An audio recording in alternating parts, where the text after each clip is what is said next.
Lefi Esuede Ayalela Mema. Fiel é Deus, aleluia, amém? Hoje quero trazer um tema que é a competitividade entre nós mesmos para a realização do externo, ou seja, os conflitos interior. E nós vamos nos basear aqui em Salmo 19, do versículo 14, do 12 ao 14, e depois estaremos dando reforço em Provérbio também. Vai dizer aqui, ó: quem pode entender os próprios erros? Expurga-me tu dos que me são ocultos. Também da soberba guarda o teu servo, para que não se assenhore de mim. Então serei sincero e ficarei limpo de grandes transgressões. Seja agradável as minhas palavras, a minha boca, e a meditação do meu coração perante a tua face, Senhor, rocha minha, libertador meu. Então aqui ele pede para ficar livre daquilo que ainda pode surgir, ocorrer na vida dele, de forma que ele não entenda. E aqui ainda no Provérbio 16, versículo 17, vai dizer: o alto caminho dos retos é desviar-se do mal. O alto caminho do reto é desviar-se do mal. É o que guarda o seu caminho e preserva a sua alma. Preserva de quê? Que diz: a soberba precede a ruína, e a altivez do espírito precede a queda. Então diz aqui no versículo 19 que é melhor ser humilde de espírito com os mansos do que repartir despojo com os soberbos. Então nós vemos aí o ensinamento prático e ético da pós-graduação que Jesus pede para que nós fazemos: ser manso e humilde de coração para encontrar descanso para nossas almas. Então aqui vamos tomar como base o dever de resistir às paixões. O capítulo 4 de Tiago nos dá aqui também uma condição de entendimento dessa guerra, desse conflito interno. De onde vem as guerras, a peleja entre vós? Porventura não vem disto, a saber, dos vossos deleites, que nossos membros guerreiam. Olha bem, hein? Cobiça e nada tendes. Sois invejosos, cobiçosos, e não podeis alcançar. Combatei e guerreeis, e nada tendes, porque não pedes. Aí vai dizer: pedi e não recebeis, porque pedi mal, para gastar em vossos deleites. Aí classifica aqui adúlteros e adúltero, é a quebra de fidelidade, né? Não sabeis vós que a amizade do mundo é inimizade contra Deus? Porquanto qualquer que quiser ser amigo do mundo se constitui, se faz inimigo de Deus. Aí a repreensão é: ou cuida vós, em que se diz as Escrituras, o Espírito que em vós habita tem ciúme. O cuidado preocupativo de Deus para não ficarmos errando, né? Mas diz: antes da maior graça, porquanto diz Deus, resisti ao soberbo e dá, porém, graça aos humildes. A prioridade, né? Sujeitai-vos, pois, a Deus, resisti o diabo e ele fugirá de vós. Chegai-vos a Deus e ele chegarás a vós. Limpai as vossas mãos, pecador, a voz de duplo ânimo, purificai os vossos coração. Essa duplicialidade aqui, interrogativa da alma com a carne, né? Aí diz: senti, reconhecei, senti as vossas misérias, lamentai e chorai, convertei o vosso riso em pranto, o gozo em tristeza, e humilhai-vos perante o Senhor, e ele vos exaltará. Olha, você vê que, na realidade, quando diz aqui, humilhai-vos, limpai-vos as vossas mãos, pecadores, vós de duplo ânimo, purificai o vosso coração, senti as vossas misérias. Eclesiastes 7 também refere-se a isso, né? É melhor ir à casa de luto do que à casa de festa. Então nós vamos tomar como base aqui reflexão. Dentro desta fraqueza, temos ponto para a orientação e exortação da nossa prática. Em primeiro lugar é essa peleja da guerra que vem do desejo, ou seja, o deleite. A gente, muitas das vezes, não se preocupa em emoção do que vai causar essa reação nossa depois. Segundo ponto é a cobiça da inveja, não deixa alcançar às vezes o que queremos, porque a futilidade ela às vezes é priorizada e ela não tem consistência, né? E nos traz danos às vezes que não tem como reverter. Terceiro ponto é porque, por mais que pedimos a Deus, Ele não nos dará. Como assim? Porque quebramos esse pacto de fidelidade. Então Ele chama de adúlteros e adúltera. Não está falando de que a gente entende o adultério só na parte física, mas aqui está falando a emocional, a espiritual, aqui está falando da coinonia com Deus, com o seu espírito que tem o cuidado, o ciúme, quando fala o ciúme, o cuidado, para não querer perder, que Ele não se agrada na morte de um pecador, mas se alegra na morte do seu santo. Então Ele não quer perder. E aí quando nós trocamos essa amizade, nós ficamos vulneráveis, que é o quarto ponto aqui. Ficamos com isso imundo, inimigo de Deus, porque nos tornamos adúlteros. Trocamos a coinonia com o Espírito Santo de Deus pela amizade das coisas mundanas, das coisas que não edificam, não vai trazer edificação para a nossa vida espiritual, material, talvez financeira, conjugal, em todos os setores que nós temos que conviver dentro dessa sociedade. O quinto ponto desse ciúme, que é o cuidado do Espírito Santo, para não nos tornarmos soberbos também, sermos humildes e submissos a Deus para vencer o diabo. O diabo é o acusador que leva o homem à exerção dos desejos carnais dele, e quando ele pratica tais situação, nesse sentido, desobedecendo a Deus, ele se torna inimigo de Deus.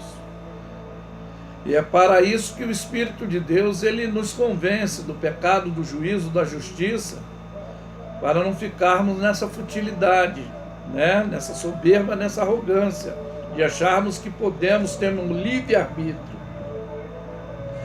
Devemos entender que toda ação sofre uma reação segundo a lei de Newton.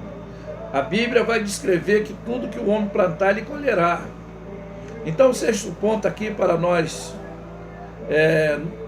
termos um mau entendimento é nos purificarmos dessa duplicialidade, desse duplo ânimo. Temos que pegar o gozo do riso, transformar em lamentação. Como é isso? Clamar a Deus desta tristeza da miséria, pranteando para achar a exaltação que vem quando nos humilhamos perante o Senhor. Como é isso? O reconhecimento dos nossos erros.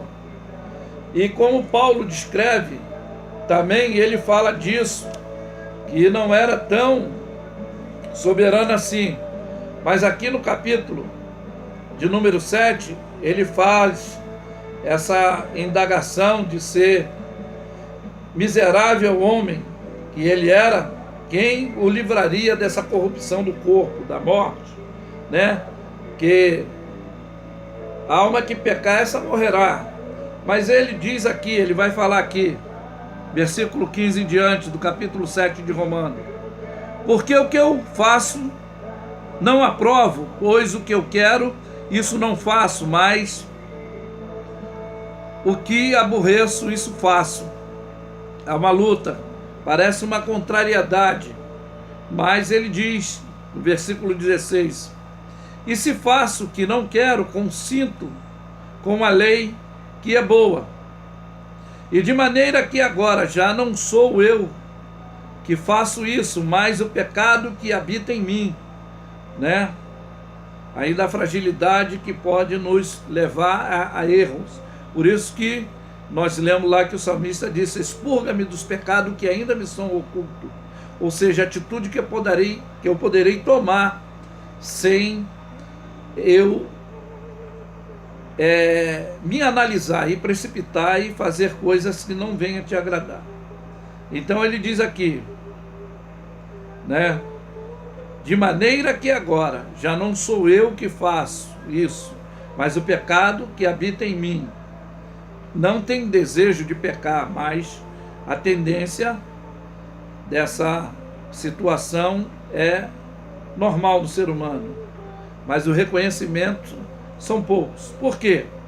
Eu sei que em mim isso na minha carne, não habita bem algum, e com efeito que está em mim, mas não consigo realizar o bem. Ele fala continuamente do conflito, porque não faço o bem que quero, o mal que não quero, esse faço. Ou seja, atitude que muitas das vezes não paramos para pensar, e decisões e falamos precipitadamente, podemos pecar, magoar, maltratar. A palavra fere, a palavra mata, a palavra exalta, a palavra abate. Ações também traz consequência, nos deixa vulneráveis, conforme já falei. E ele diz: acho então essa lei em mim, que quando quero fazer o bem, o mal está comigo. Ou seja, se não vigiarmos, que a nossa liberdade é vigiada, a nossa tendência é sempre o erro. Por mais que nós conhecemos a prática da realidade, que é buscar Deus enquanto se pode achar. Por isso que Pedro, com propriedade, agora com experiência própria, ele vai nos dizer: vigiai e sede sóbrio, porque o diabo, vosso adversário, anda em derredor bramando, ou seja, com raiva, rugindo como leão, buscando a quem possa tragar. Quem dá a falibilidade, quem deixa a falha, ele vai utilizar da fraqueza da carne para pecar. Porque, segundo o homem interior, ele diz: tenho prazer na lei de Deus, ou seja, a conversão, né? Mas ele diz: vejo que os meus membros, outra lei que batalha contra a lei do meu entendimento e me prende debaixo dessa lei do pecado que está nos meus membros. Ou seja, a tendência a Jesus, ele quando sai do estado patológico, entra no clínico, que ora ao Pai 3 vezes, porque a situação já estava em eminência e evidência de se cumprir na vida dele. Ele, na 3ª vez, ele chega para os discípulos: orai para que não entreis em tentação. Ou seja, a gente tem que manter nessa permanência de comunicação com o Espírito Santo para nos ajudar a não errar, não falhar.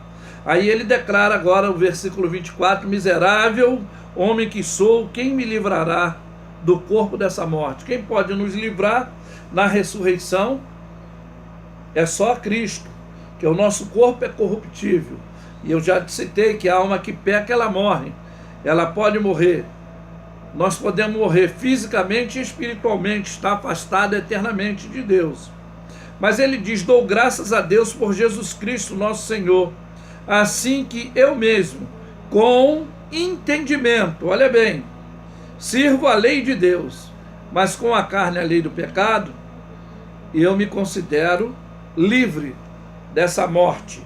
Ou seja, ele reconhece que, ainda que buscasse a Deus, mas ele poderia falhar, que não existe na realidade super-homem. Existem homens falhos, como Davi, segundo o coração de Deus, ou seja, reconhecimento e às vezes de ações errôneas, confessar a Deus. A Bíblia vai dizer que aquele que confessa e deixa alcança misericórdia. Mas tem gente que tem prazer no pecado, e a lei do pecado é a morte. morte física e morte espiritual. O dia do julgamento, Deus há de trazer que é toda obra boa, que é toda obra má. Então, por isso que quando nós, na Santa Ceia, temos que fazer o masquil, que é uma palavra reflexória. Como é isso, pastor? É quando diz, examine-se, pois, o homem a si mesmo. Ou seja, ninguém tem que me julgar, ninguém tem que me condenar. O agente policiador de Deus, que é a minha consciência, ele vai fazer uma reflexão, que quando ele diz, por isso há entre vós muitos doentes, muitos fracos e muitos que dormem, ou seja, dormindo na fé, fraco na fé, né? Muitos doentes, não conseguem se estabilizar, mas quando confessamos e deixamos, é por isso que a Bíblia vai nos ensinar, examine-se, pois o homem é a si mesmo, e assim coma desse pão e beba desse cálice, ou seja, mantenha a relatividade com o Espírito de Deus, mantenha a koinonia. Não é fácil, não é fácil, mas também não é difícil. Nós temos o Espírito Santo que nos ajuda nas nossas fraquezas, até quando não sabemos orar, ele nos ensina a orar, até quando não sabemos pedir, ele vai interceder por nós por coisas sadia, salutar, coisas boas, não coisas conforme pedir e não recebeis porque pedi mal, coisas que é para a nossa carne, o nosso desejo, a nossa alegria momentânea. Ele manda transformar essa alegria paliativa numa glória eterna, num gozo eterno, que, como diz o salmista, alegrei-me quando me disseram, vamos à casa do Senhor, servi ao Senhor com alegria, apresentai-vos ao Senhor com cântico. E é isso que muitos não estão tendo hoje, o prazer da alegria, o gozo, que quando Zaqueu subiu naquela figueira e Jesus passava e diz, hoje me convém pousar em sua casa, e ele desce se regozijando, alegre, porque estava tendo um encontro com o Senhor. E que você também possa fazer esse masquil, analisar quais são as suas guerras, os seus conflitos, quais são os teus combates interior, e você, se tem algum vício que ainda luta contra ele, se tem alguma dependência química, algum mal que ainda te afronta, que te condena, que te acusa, o passado, olha, eu vou te dizer, a Bíblia diz em 2 Coríntios 5,17, se alguém está em Cristo Jesus, nova criatura é, as coisas velhas se passaram, eis que tudo se fez novo. E para se fazer novo, nós temos que buscar o Senhor todo santo dia, orar e buscar, falar com o nosso Deus, confessar nossas falibilidades com o nosso Deus, não é conversar com um amiguinho, não é falar das nossas fraquezas para darmos aí condição de armamento para o inimigo invadir o nosso intelecto e fazer com que a nossa carne, com o nosso corpo peque contra Deus, mas é chegar diante de Deus, no nosso quarto, ou seja, dentro do nosso interior. Se não queremos falar, falamos só intelectualmente com Deus. Como é que é isso, pastor? Ele sonda o nosso pensamento, ele conhece, ele é onisciente, onipresente, onipotente, mas o nosso inimigo, nosso primeiro maior inimigo, não é o derrotado, não, somos nós mesmos, o conflito interior, as nossas paixões, as nossas vaidades, os nossos desejos. E isso que nos faz pecar, dá legalidade para o mal, que aí vai nos oferecer, né? Vai nos oferecer a condição de nos ilamearmos, de afundarmos mais. Mas o salmista, no Salmo 40, ele diz que esperou com paciência no Senhor, porque o Senhor tirou de um charco de lodo, firmou seus pés sobre uma rocha, que é Cristo, lhe dando condição para reconhecer e não pecar mais. Que Deus abençoe. E por isso que eu afirmo e digo que Lefe é suede ayaule la mesma, fiel é Deus, aleluia, amém, glória a Deus.